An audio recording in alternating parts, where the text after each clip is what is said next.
चालू हो।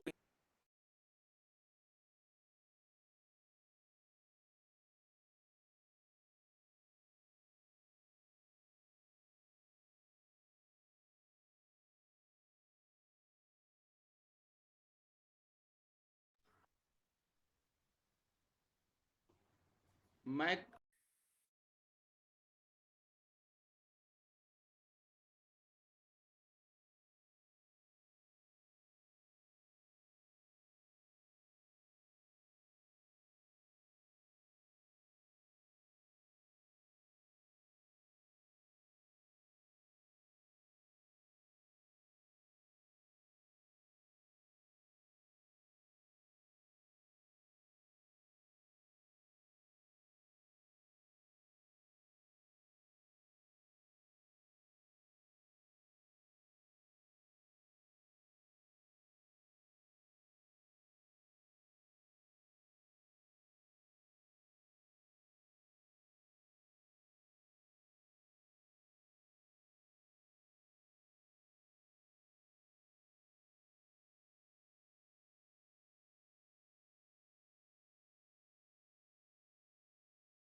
क्या रहा है?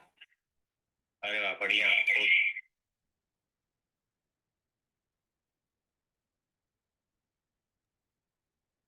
नमस्कार दोस्तों, आगाज योर जर्नी पर स्वागत है आपका। मैं हूं दिवाकर झा, आपका दोस्त। दोस्तों, आज एक खास मुद्दे पर हम लोग जो है हाजिर हुए हैं, जिस पर हम लोगों को बात करनी है। और वो है एसएससी का जो रिजल्ट आया है, एसएससी सीजीएल 2024 का 2024 का रिजल्ट। उस रिजल्ट से बहुत लोग नाखुश हैं। उस रिजल्ट से बहुत लोग जो है असंतुष्ट हैं। उस रिजल्ट से बहुत लोगों को जो है लगता है उनके साथ जो है नाइंसाफी की गई है, जहां पर लोग अपने रिजल्ट को लेकर आश्वस्त थे कि मुझे कुछ ना कुछ जॉब तो मिलेगी ही मिलेगी। वहां पर बच्चों को जो है बोल रहे हैं कि उनका नाम ही नहीं है रिजल्ट में। तो आखिर क्या है पूरा मामला, और कैसे कैसी जो है प्रॉब्लम झेलना पड़ रहा है उन बच्चों को जिनका सिलेक्शन में नाम नहीं है।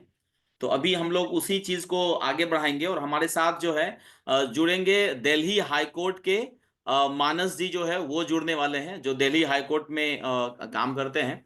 और एक पटना हाई कोर्ट में प्रभाकर कुमार प्रभाकर हैं, जो पटना हाई कोर्ट से हमारे इस सेशन को जुड़ने वाले हैं। तो आप लोग जो है उनसे भी हम लोग जो है राय लेंगे कि आखिर इसमें कर क्या सकते हैं, आगे क्या हो सकता है। इन तमाम तरह की चीजों पर हम लोग जो है बात करेंगे। क्लियर है? मेरी आवाज क्लियर है? कोई एक कंफर्म कर दीजिए। कृष्णा, गुप्ता एंड प्रिया, अगर आप लोग मेरी आवाज सुन रहे हैं तो ऑडियो जो है अनम्यूट करके आप लोग बोल सकते हैं। अगर वीडियो ऑन करेंगे तो भी वीडियो ऑन करके भी बात कर सकते हैं जी। हाँ, मेरी आवाज क्लियर है? एक बार कंफर्म कर दीजिए। कृष्णा, मेरी आवाज क्लियर है? और प्रिया, दो लोग जुड़े हैं हमारे इस मीटिंग में। हेलो। हाँ योगेश जी, मेरी आवाज क्लियर है योगेश? जी सर, क्लियर है। हाँ, एक मिनट में देख लेता हूँ कि यूट्यूब पे लाइव हुआ है या नहीं।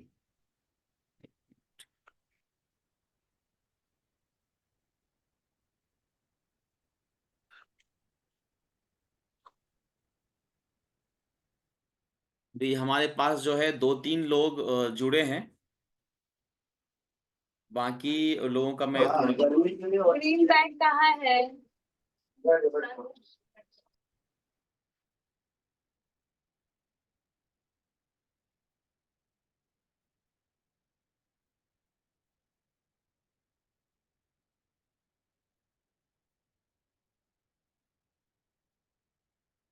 चलिए, मेरे ख्याल से एडवोकेट मानस जी भी जुड़ चुके हैं। तो मानस जी, स्वागत है आपका हमारे चैनल आगाज योर जर्नी पे।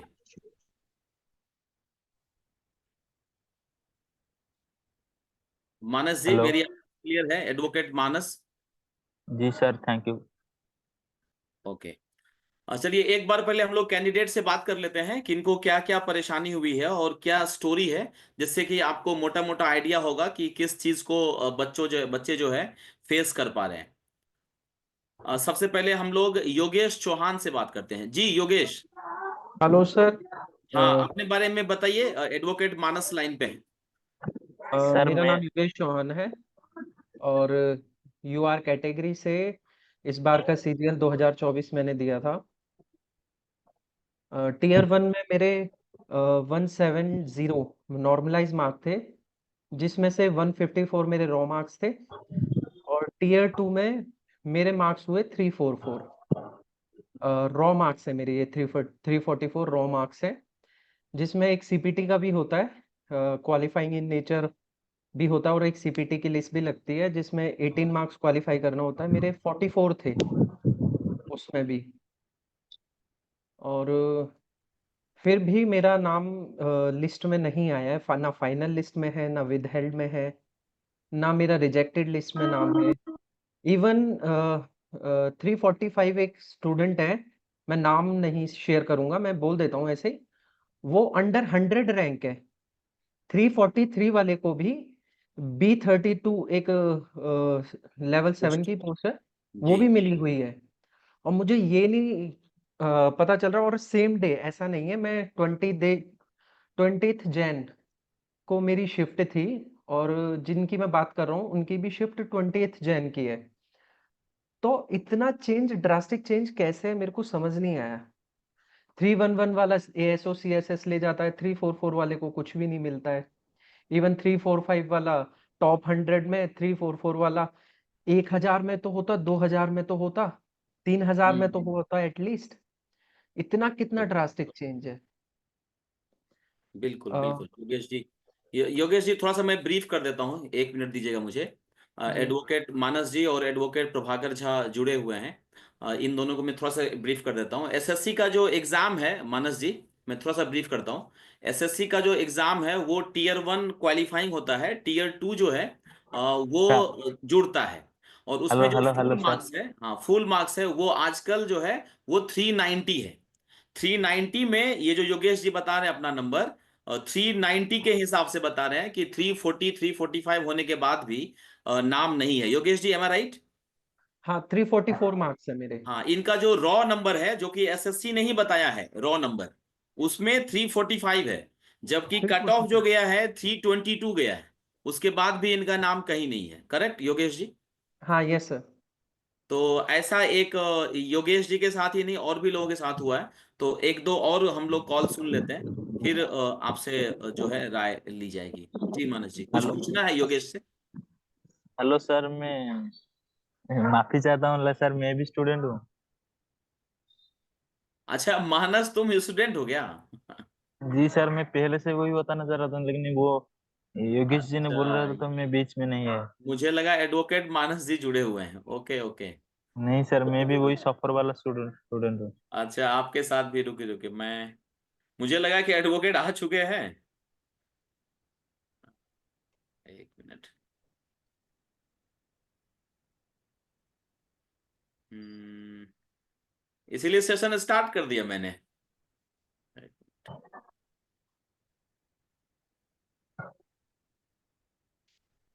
अभी लोग जुड़े भी नहीं है बहुत। हाँ मानस जी, मैंने लिंक भेजा है आपको। जी सर। हाँ, सेशन स्टार्ट हो गया है, आ जाइए। हाँ प्लीज प्लीज, थैंक यू। हाँ मानस, तुम भी आए हो, एडवोकेट का नाम भी मानस ही है। ठीक है, एक और है।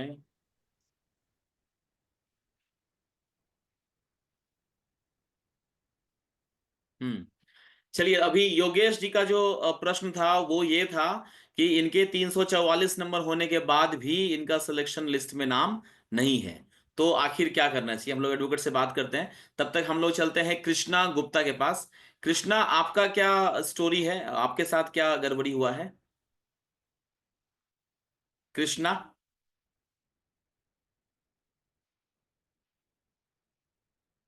कृष्णा अनम्यूट होकर के बताइए।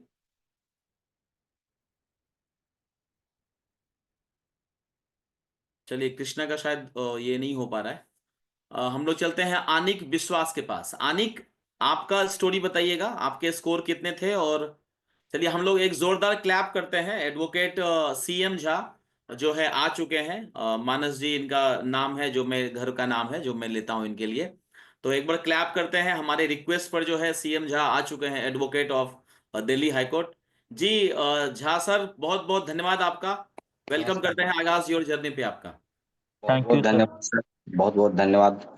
और जिन लोगों की भी जो क्वेरीज हैं उससे रिगार्डिंग जो भी प्रश्न होंगे उनको जरूर हमारे तरफ से जो बेस्ट आंसर होगा दिया जाएगा। तो जी जी जिनकी जो समस्या है उन्हें बताने दीजिए। ठीक है सर। जी। Yes yes yes.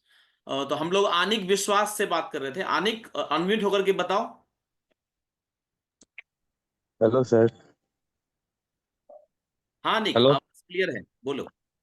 हाँ सर, मेरा 20 तारीख को एग्ज़ाम था सर। हम्म तो मेरा 322 मार्क्स बन रहा था रो। ठीक है। और हम्म जो रैंक दिखा रहा था रैंक मित्रा पे हम्म वो 6,000 के करीब था सर उस टाइम। हम्म तो जब फाइनल आंसर की आया, फाइनल रिजल्ट आया, उसमें मेरा रैंक चला गया 12,693 सर। हम्म। सर जहाँ पे मेरा होम स्टेट मिलना था वो अब तो नहीं मिलेगा। तो अ, और एक वो बात नहीं है सर। ये मेरा 322 होने के बाद भी इतना नीचे रैंक है। और मुझसे भी मेरे ही शिफ्ट में सर 308 311 ऐसा मार्क्स लेके भी लोगों का जो है रैंक बहुत इम्प्रूव किया है। वो बहुत ऊपर रैंक में चल रहा है वो। हम्म।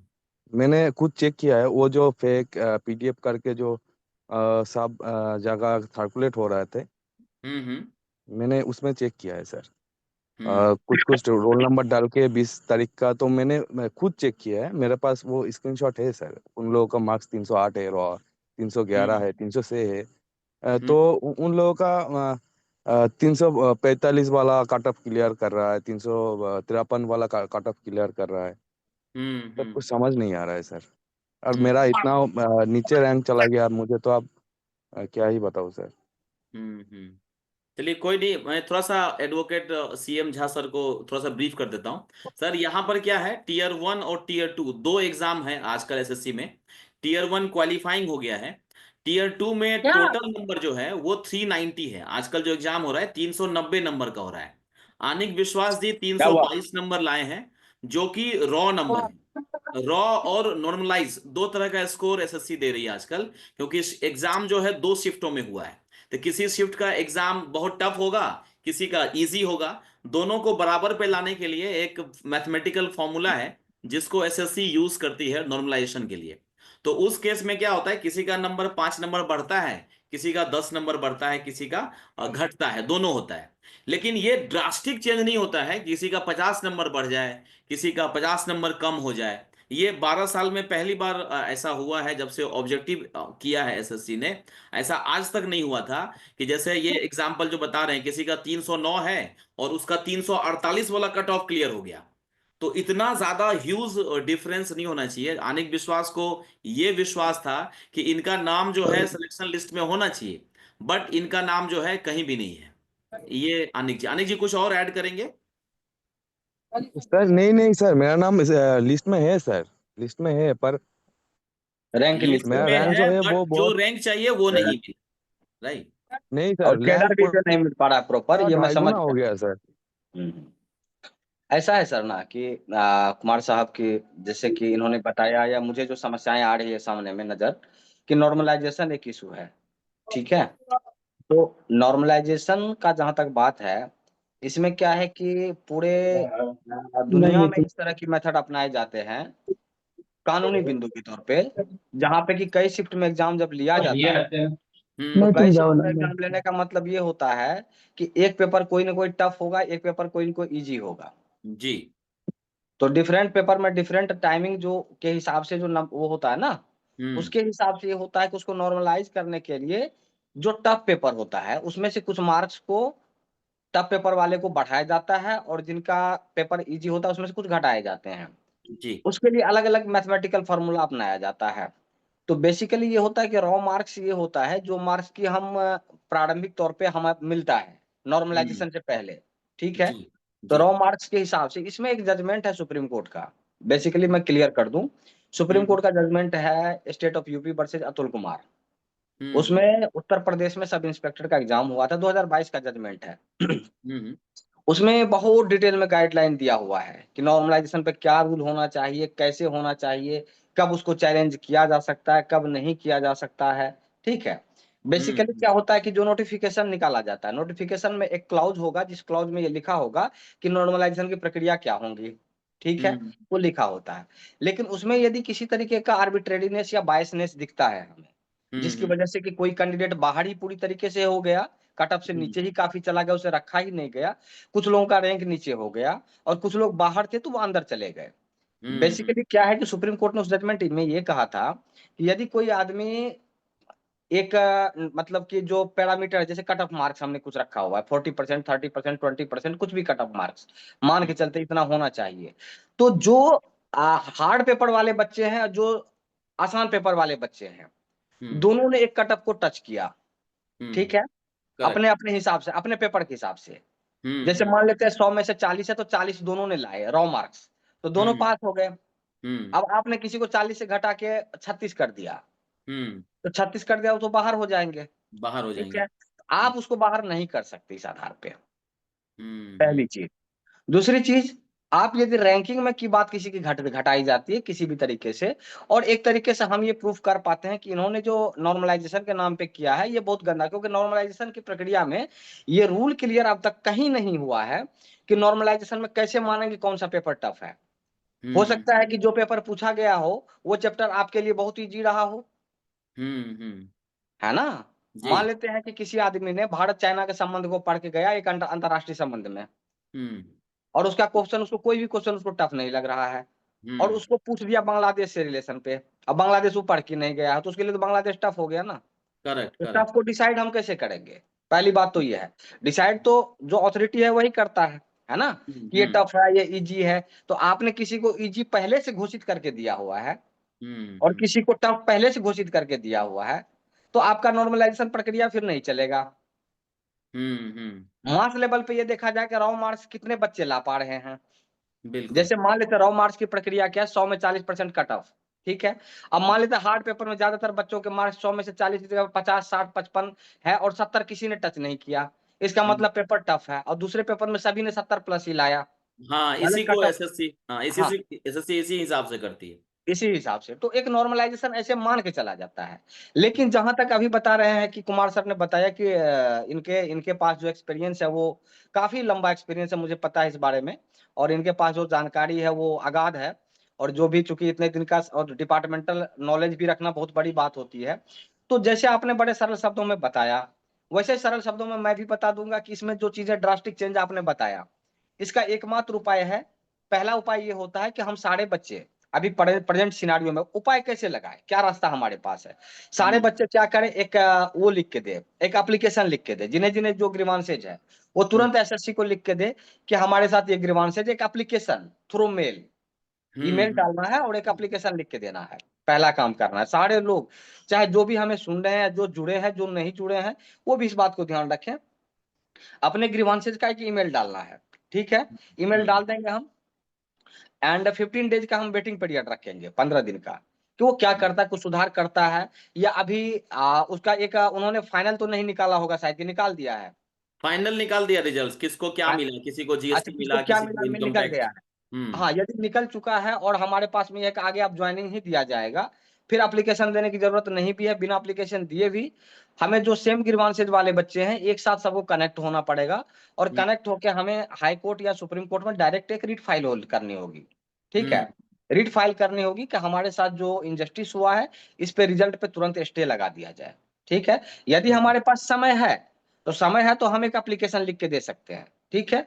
हम कोर्ट जाएंगे तो भी एक एप्लीकेशन लिख के दे देते हैं, अपने तरफ से काम छुट्टी छुड़ा लेना है, ठीक है। कि चलो भाई हमने हमारे जो ग्रीवांसेज है, हम एक मेल डाल देंगे छोटा सा कि ये हमारा रोल नंबर है, इतने मार्क्स हमारा रॉ बनता था, जबकि हमें आफ्टर नॉर्मलाइजेशन हमारा मार्क्स इतना कर दिया गया, जिस वजह से हमारा जो मार्क्स है टोटल ये बहुत ज्यादा चेंज आ गया हमारे रैंकिंग में, या हम पूरी तरह से बाहर ही हो चुके हैं, जबकि कट ऑफ में पहले थे, अब हम बाहर हैं। तो जिनका जो ग्रीवांस है एक एप्लीकेशन डाल के थ्रू ईमेल, और ईमेल एड्रेस तो सबका होता ही है, वो डाल देंगे, और सभी लोग अपने उसके स्क्रीनशॉट सेव करके रखेंगे, ठीक है। उसके बाद इधर हम अपनी प्रक्रिया शुरू कर सकते हैं। यदि लगता है लोगों को कि हमें आगे बढ़ना चाहिए, इनजस्टिस मास लेवल पे हो रहा है, तो एक कोर्ट की तरफ मूवमेंट की तैयारी करनी होगी, रिट डालने की, और उस रिट पिटीशन को हम हाई कोर्ट में डायरेक्ट लगाएंगे, हाई कोर्ट में लगा के सुप्रीम कोर्ट में भी लगा सकते हैं। तो लगाने के बाद कोर्ट से हम डिमांड करेंगे कि इस तरह की स्थिति है, हमें सेफ गार्ड चाहिए, और जब तक में हमारा मैटर डिसाइड होता है तब तक रिजल्ट पे फर्दर प्रोसीडिंग को रोक दिया जाए, यानी कि तब तक स्टे लगा दिया जाए, और ये डिसाइड किया जाए कि नॉर्मलाइजेशन सही हुआ कि नहीं हुआ, इंडिपेंडेंट एजेंसी के द्वारा, और सारे रिकॉर्ड को कोर्ट के सामने लाया जाए। एक एक रिकॉर्ड को कोर्ट खुद से देखे, हम लोग भी देखेंगे, और रिटर्न में देखेंगे कि क्या कहाँ दिक्कत हुई, नहीं हुआ, क्या नॉर्मलाइजेशन सही है, क्या नॉर्मलाइजेशन गलत है। यदि नॉर्मलाइजेशन गलत है, अभी हमने देखा कि जो नीट वाला एग्जाम हुआ था उसमें बड़ी धांधली की बात हुई थी, सुप्रीम कोर्ट ने काफी दिन उसे लगा के रखा हुआ था। तो सिमिलर सिचुएशन हम कर सकते हैं अपने साथ में, और यदि कहीं इनजस्टिस हुआ है तो निश्चित रूप से उसको सुधार किया जाएगा, और उसको करवाने के लिए कोर्ट के रास्ते खुले हुए हैं, और कोर्ट निश्चित रूप से लोगों को लाभ देगा। ये बात कोई ना समझे कि कोर्ट जाएंगे तो ये वो इधर उधर परेशानी वाली बात कुछ भी नहीं। हमारा राइट है, हमारे फंडामेंटल राइट्स हैं, और जहां कोई दिक्कत होती है तो हम उस लेवल पे उस पर चढ़ के वहां से अपना काम करवा सकते हैं, ठीक है। तो जहां भी नॉर्मलाइजेशन से जिसका इशू है वो अपना पर्सनल एप्लीकेशन एक बना लेंगे, ताकि हमें भी पता चलेगा उनके साथ कहाँ इंजस्टिस हुआ है। फिर हम एक नॉर्मल वे में सारे रिजल्ट को एनालाइज करेंगे, एनालाइज करने के बाद देखेंगे कि किसका कितना नॉर्मल था, किसका कितना ये था। हो सकता है जरूरत पड़े हम उनसे चार्ट भी मांगेंगे कि आप हमें ये भी डिटेल दो कि किसका कितना था और किसका कितना बाद में आपने किया, और किस पेपर में, किस शिफ्ट वाले पेपर में आपने कितने बढ़ाए, किस शिफ्ट पेपर में कितने आपने घटाया। ये टोटल डिटेल हमें बना के आप, हम एसएससी को, वो तो डायरेक्ट हमें ला के देने से रहे, हमें आरटीआई निकाल के देना पड़ेगा, या फिर हो सकता है वो कोई पब्लिश कर दे वेबसाइट वगैरह पे।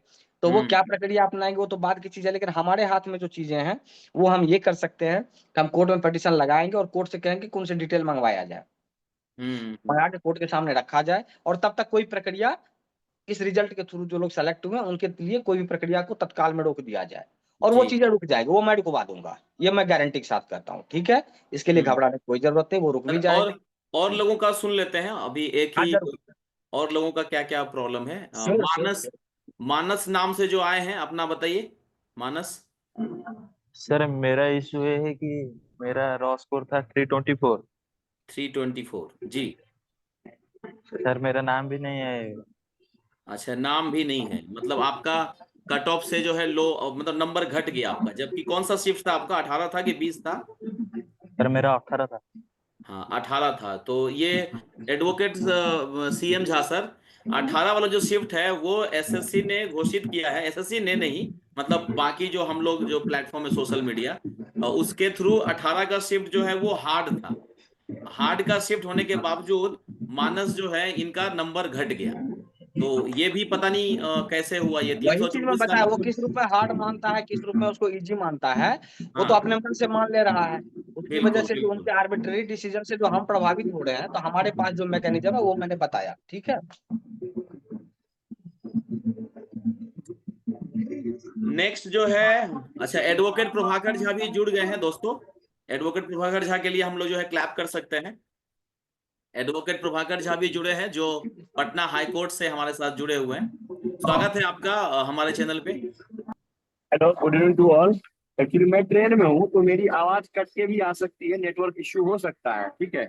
बस मैं थोड़ा सा ब्रीफ कर दूं, और क्योंकि मैंने ऑलरेडी एसएससी के अगेंस्ट में रिट फाइल कर रखा है प्री एग्जाम के बाद। अभी एडमिशन स्टेज क्रॉस हो चुका है, और अगला पार्टी को काउंटर देने के लिए, काउंटर एफिडेविट के लिए उन्होंने टाइम मांगा है। तो मैंने जब अपना रिट फाइल किया था, उस रिट में मेरे पिटिशनर है, जो स्टूडेंट है, उसने कई सारा आरटीआई भी किया हुआ था एसएससी से। और आरटीआई में हम लोगों ने पूछा था कि आप मुझे बताइए what is your normalization process, क्योंकि पहले एसएससी तो बताया मुझे कि वो नॉर्मलाइजेशन प्रोसेस कैसे अडॉप्ट किया हुआ है, व्हाट इज देयर मीन्स। यदि उसका नॉर्मलाइजेशन प्रोसेस को हम लोग स्टडी करें तो फिर हम लोग आगे कोर्ट को बता पाएंगे ना कि काउंटर एफिडेविट जो फाइल करेगा जब हम लोग रिज्वाइंडर देंगे तो जी बेटर होगा कि अभी जो भी आप लोगों का रिट फाइल करना है या जो भी इशू है उससे पहले आप रिट आरटीआई भी डाल दीजिए, क्योंकि जब तक वो काउंटर देगा आपको जवाब काउंटर एफिडेविट तब तक आपके पास आरटीआई का रिस्पॉन्स आ चुका होगा, क्योंकि within 30 days SSC has to provide you the answer और response sheet of your RTI. तो आरटीआई में जो हमने फाइल किया था एसएससी अभी तक कुछ जवाब सीधा स्ट्रेट फॉरवर्ड नहीं दिया है, उसने बस लिखा है कि डाटा इज नॉट अवेलेबल करके इस तरह से वो अपना छुट्टी छुड़ाया है। तो हम लोग के पॉजिटिव है कि भाई नॉर्मलाइजेशन प्रोसेस तो आपको बताना पड़ेगा मुझे कि आपने कौन सा मीन्स अडेप्ट किया है, और जो आपने आंसर की जारी किया था तो आंसर की से मेरे यदि मान लीजिए कि ए नंबर आ रहा और आपने बी नंबर मुझे दिया और नॉर्मलाइजेशन प्रोसेस को यदि सेम एडहेयर मैं करता हूं तो मेरा ये नंबर नहीं आना चाहिए। एक तो ये हो गया आरटीआई का क्वेश्चन। दूसरा आप लोगों का आरटीआई का क्वेश्चन बल्क में ये होना चाहिए कि आखिर आपके स्कोर क्या है। जो भी बल्क के बच्चे जो सफर कर रहे हैं उनका आप सीधा उनका भी डाटा मांग लीजिए, यदि डाटा वो पब्लिक फोरम में दे रहा है आपको, चाहे वो स्कोर कार्ड हो या जो भी है, यदि दे रहा है तो कोई दिक्कत नहीं है और नॉर्मलाइजेशन प्रोसेस वो बता दे, तभी तो हमारा जो ग्राउंड है वो और भी स्ट्रांग हो पाएगा। बिल्कुल इसलिए एसएससी क्या की प्री एग्जाम के बाद अपना रिस्पॉन्स में दे ही नहीं रही है कि अब उसने कौन सा नॉर्मलाइजेशन प्रोसेस को एडहेयर किया है, क्योंकि एसएससी का प्री में भी ये प्रॉब्लम हो चुका है। किसी एक सेंटर से बल्क सिलेक्शन होना अपने आप में बहुत बड़ी बात होती है। तो हमने क्या किया था, उसका जो मेरा पेटिशनर है वो खुद एक इंजीनियर है, बीटेक होल्डर है और बहुत ही जीनियस लड़का है वो, उसने सारा डाटा इकट्ठा कर लिया था और उसने लगाया हुआ है एनेक्सर में, हम लोगों ने लगाया हुआ भी है उसको।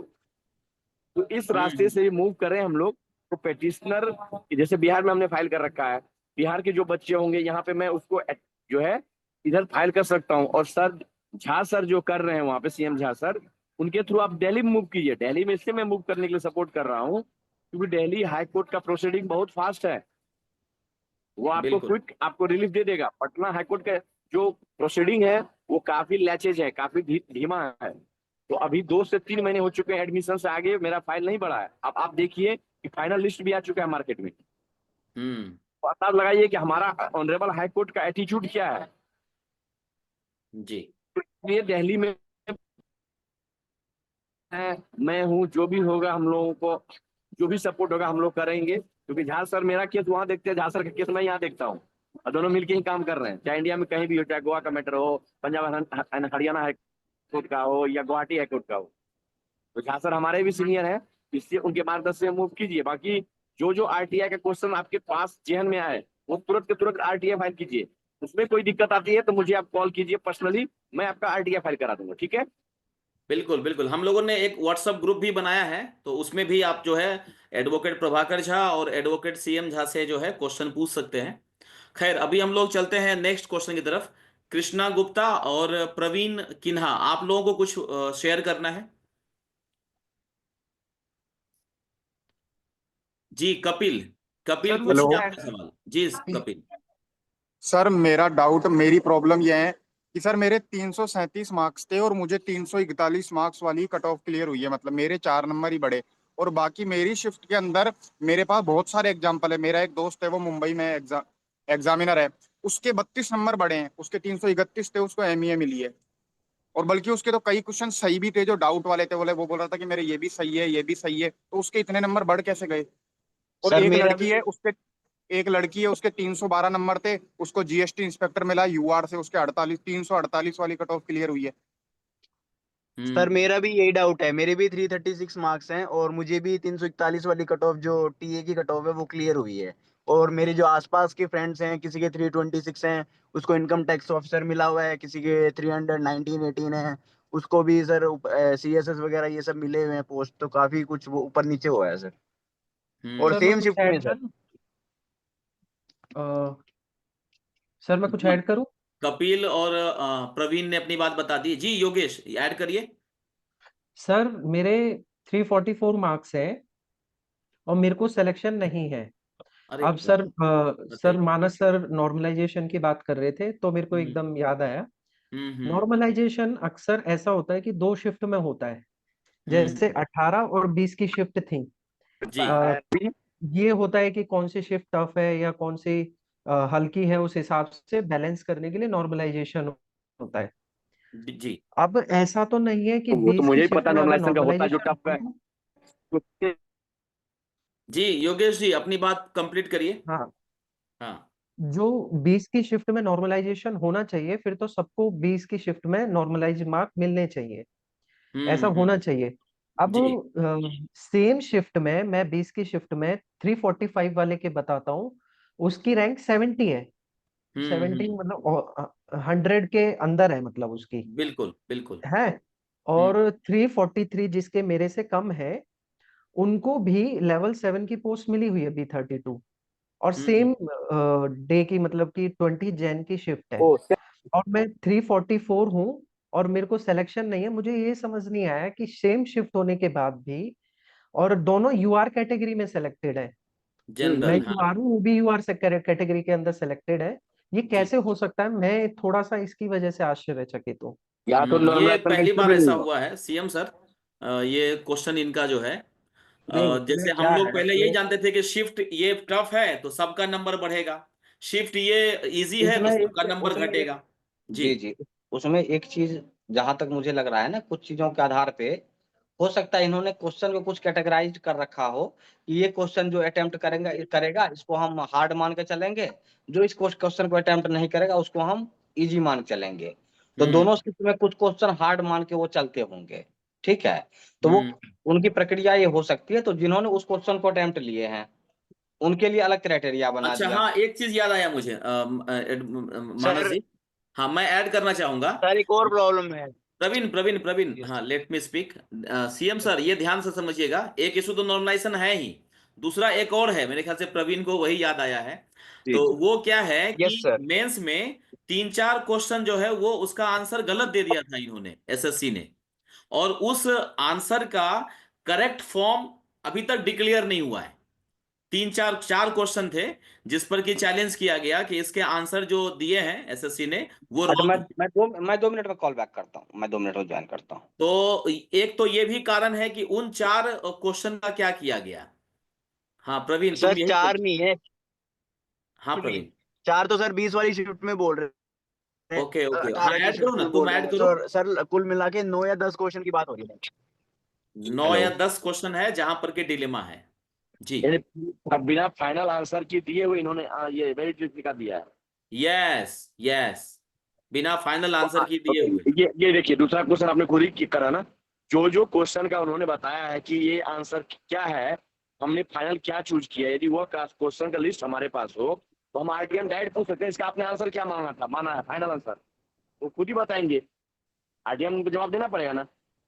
बिल्कुल, तो आरटीआई में हम इसलिए मैं लोगों को वो बोल रहा 9 हूँ क्वेश्चन जो है ना प्रवीण, उस 9 क्वेश्चन का भी लिस्ट बना के हम आरटीआई फाइल कर यस सकते हैं सर। कि एग्जैक्टली। इसका आंसर आपने क्या माना है। तो समझिए मेरे ख्याल से जितने प्रभाकर जितने जी। बच्चे का तो आरटीआई भी फाइल जितने करना बच्चे पड़ेगा। हाँ मैं बता रहा हूँ जितने बच्चों का क्वेरी है डिफेंस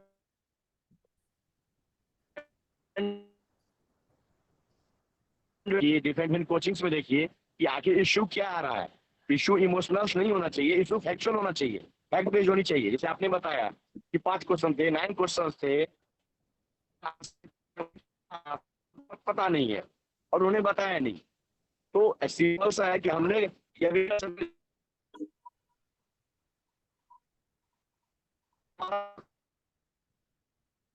वो नंबर देख लेंगे, डायरेक्ट 9 क्वेश्चन को पूछे आप।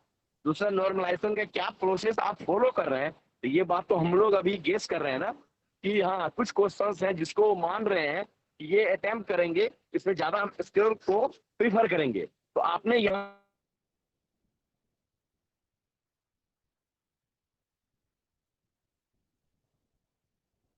मुझे पता होता है कि उसमें ज्यादा स्कोर है तो मैं वही अटेम्प्ट लेता। समझ रहे हैं, तो ये बात तभी आवाज क्लियर नहीं आ रही है प्रभाकर जी की, मेरे ख्याल से ट्रेन में है इसके लिए। सर मेरा एक मुझे डाउट आ रही और है। है। हाँ हाँ हाँ प्रवीण पूछिए। बोलिए बोलिए। प्रवीण पूछिए। उन्होंने एक मन से हमें ये हेलो हाँ प्रवीण, आवाज क्लियर है, पूछो। यस यस सर, तो उन्होंने बोला कि हमें 1 महीने से ज्यादा हो गया टलका के रखा हुआ है कि, और कुछ बताया भी नहीं है। तो सर अगर हम क्वेश्चंस के आरटीआई डालेंगे तो सर 1 महीना और लग जाएगा, और सर 1 महीने में तो सबकी ज्वाइनिंग वगैरह सब ये सब हो जाएगा, तो रोजगार मेला भी हो जाएगा सर 1 महीने में। तभी मैंने बोला था दिल्ली हाईकोर्ट का प्रोसीडिंग जो है ना वो काफी फास्ट है। इंडिया में सबसे ज्यादा तेजी, कहीं रीट का डिस्पोजल है फास्ट तो वो दिल्ली है। बिहार का हाईकोर्ट का वही बुरा हाल है, इलाहाबाद हाईकोर्ट का वही हाल है। तो ये जो हम लोगों ने यहाँ फाइल किया है वो तो अभी एक कदम आगे नहीं बढ़ा। इवन यदि आप दिल्ली हाईकोर्ट में फाइल करोगे ना तो एडमिशन के दिन 2 चीज होगा। फर्स्ट तो your case will be admitted, secondly notice to the opposite party. Notice file करके यदि आप केस फाइल किए हैं तब वो अगला पार्टी जो है स्टेट या एसएससी बोलेगी ऑनरेबल कोर्ट को कि मुझे टाइम दिया जाए काउंटर फाइल करने के लिए। तो वो ये तो उसका राइट है, वो तो मांग सकता है। काउंटर फाइल करने के लिए भी कम से कम 2 वीक्स तुम टाइम देना है उसको, हाईकोर्ट देगी उसको टाइम।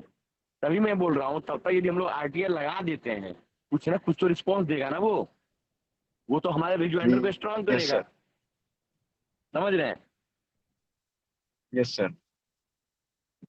तो ऐसा नहीं है, हमारे हाथ में जो है वो बता रहे हैं कि हम लोग आरटीआई कर सकते हैं, और इसके थ्रू स्टे की जो बात कर रहे थे सीएम झा सर, वो भी हम लोग कर सकते हैं। हाँ, मान लीजिए अभी आप रीड फाइल किया सपोज, तो आपने रीड के साथ साथ आइए फाइल किया, ये क्या होता है एंट्री रिलीज करने के लिए आपने लगाया, ठीक है। उसमें आप इंस्टेंट प्रेस कर रहे हैं कि इंस्टेंट तो ज्वाइनिंग लेटर पे नहीं इशू किया जाए, इंस्ट्रक्शन दिया जाए लॉर्डशिप, तो वो इशू करेगा कि एसएससी अपोजिट पार्टी सो को it is instructed to hold the joining letter till the disposal of this writ. ये भी ऑर्डर हो गया आईए का, तब तो आरटीआई जवाब तो उसको 30 दिन अंदर देना है, तो दोनों काम तो अपना हो गया ना रिट के साथ ही। यस सर, मैं एक्चुअली सर वही और सोच रहा कोई था कि query अगर है? स्टे लग जाए तो ही इस बताइए प्रवीण जी। होता है सर, और कोई सोल्यूशन ही नहीं है सर। हाँ, स्टे लग जाएगा तो ही जो है तुरंत मतलब राहत मिलेगा। जो सीएम झा सर बोल रहे हैं कि हाँ स्टे तो तो पहले बेटर हुआ होता था। है रिट के, हाँ रिट के साथ ही आईए फाइल हो। आईए होता है एंट्री रिलीफ करने के लिए आप एप्लीकेशन लगाते हैं। Yes sir. चलिए, और किसी को कुछ शेयर करना है? कृष्णा, तुम्हारी स्टोरी नहीं बताया तुमने। और किसी को कुछ कहना है, कुछ शेयर करना है? जी कृष्णा, आपके साथ हेलो। क्या हुआ है? सर मैंने सर 18 तारीख वाले सर पेपर में 326 सर ये सर पाया है। हाँ। और अभी सर मैं इनकम टैक्स में सर, अभी सर मैं टीए हूँ, बॉम्बे में सर हूँ मैं। ओके तो ओके। तो सर 326 पे सर ये था कि मतलब कि अगर हो सकता है कि सीएसएस अगर मतलब कि ना भी मिले तो एक्साइज तो कहीं नहीं जाने वाला सर, है ना सर। जी जी। लेकिन सर ये इन्होंने सर पता नहीं सर कैसा मतलब कि फॉर्मूला अपनाया या क्या किया या बैकडोर एंट्री इन्होंने करवाई, मतलब किसी किसी बच्चे के मतलब सर 68 78 96 तक मतलब कि मार्क्स सर बढ़े हैं, और हमारे सर ये मतलब कि सिर्फ मतलब कि 16 मार्क्स सर बढ़े हैं। तो सर मतलब कि अगर अगर मतलब कि एक आध सर वो सवालों में अगर उन्होंने सर मतलब कि बोनस टू ऑल भी मतलब कि दे दिया हो सर, अगर अगर इन केस सर अगर उन्होंने कि 10 सवालों में भी अगर एक शिफ्ट में सर दे दिया तो 10 × 4 मतलब कि 40 सर हो गया, और 40 में सर अगर वो अगर ये मतलब कि 16 भी आप ऐड करते हैं सर तो 56 होता है।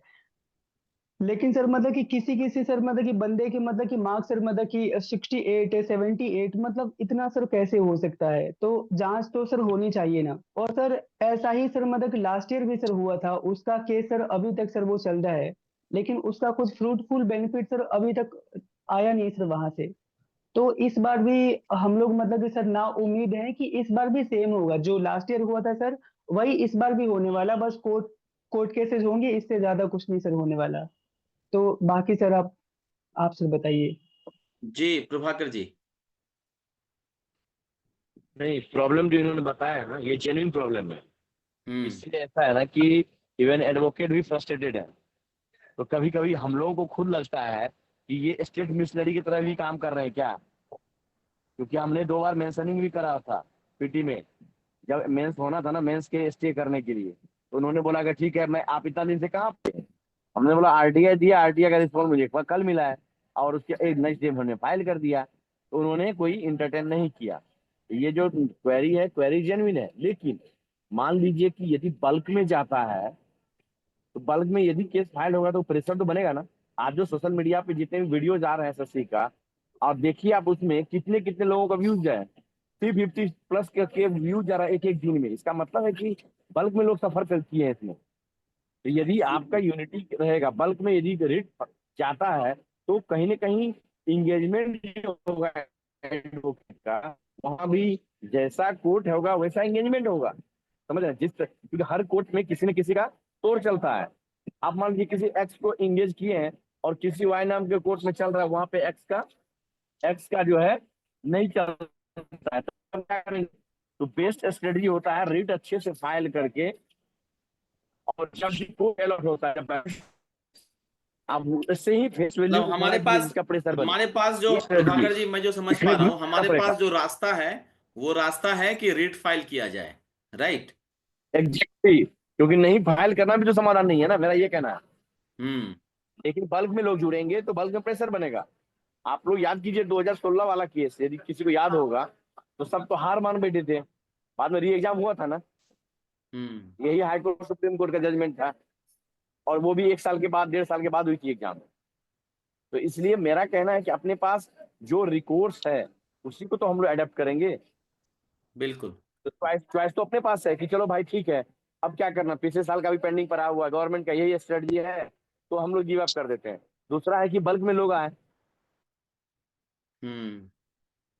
बिल्कुल। और किसी को कुछ शेयर करना है? कपिल, कुछ और ऐड करना है? योगेश, प्रवीण, कुछ ऐड करना है? अदरवाइज हम लोग व्हाट्सएप ग्रुप में है ऑलरेडी, और उस ग्रुप में भी मैंने एडवोकेट प्रभाकर झा को ऐड कर दिया है, तो आप लोग दोनों से जो है, दोनों एडवोकेट से क्वेश्चन वहां पर भी पूछ सकते हैं। कुछ और ऐड करना है किसी को? नहीं करना है। चलिए फिर सेशन को हम लोग यही खत्म करते हैं, और फटाफट जो भी डिसीजन है उसको लें, और हमारी शुभकामनाएं हैं। जिनके साथ इनजस्टिस हुआ है उनको जरूर जो है न्याय मिलना चाहिए, और जिनका लास्ट अटेम्प्ट है, जिनको जॉब नहीं मिला, इतना नंबर लाने के बाद भी अच्छा रैंक मिलना चाहिए, और पता चला लिस्ट से बाहर है, तो वो नहीं हो। ठीक है, चलिए, थैंक यू वेरी मच सब लोगों को थैंक जुड़ने यू के ऑल। लिए। एडवोकेट प्रभाकर झा, आपका भी धन्यवाद, और सीएम झा सर जो है उनका भी धन्यवाद। Thank you sir. Thank you very much. Thank you sir.